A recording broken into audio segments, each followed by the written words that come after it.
Hello mga kalami, buti nakita mo itong video. Ito talaga para sa iyo. Magluto tayo ng crispy sayuti mga kalami. Paano lutuin itong crispy sayuti natin? So una ganyan lang, kuha ka lang ng egg at saka mga seasoning. Sarap nito mga kalami no, kasi yung sayuti sobrang masustansya siya, marami siyang magandang benepisyo sa atin. Ayan, flour. Pagkatapos nito mga kalami, i-mix mo lang properly. Tsaka maging okay na siya, ay maganda na tayo sa ating oil at saka prituhin lang natin hanggang mag-crispy. At saka nakita ko nga mga kalami, ang nagtutubig itong ating sayuti, kaya hindi natin pwede itapon. Kuha tayo ng malunggay at saka i-mix natin dito at saka magkuha tayo kunting sayuti.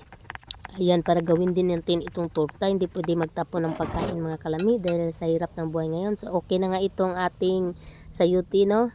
So strain lang natin to, kuha natin. Tapos magtorta na tayo ng sobra. So ayun mga kalami, don't forget to follow me mga kalami para lagi tayong update kung may mga bago akong videos for about cooking.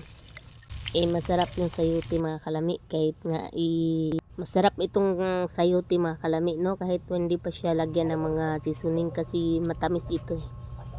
So ayan, enjoy for watching mga kalami. Don't forget to like and share at saka follow na rin mga kalami at saka mag-iwan ka ng bakas yan sa baba para masundan kita. So ayun, thank you for watching. God bless everyone.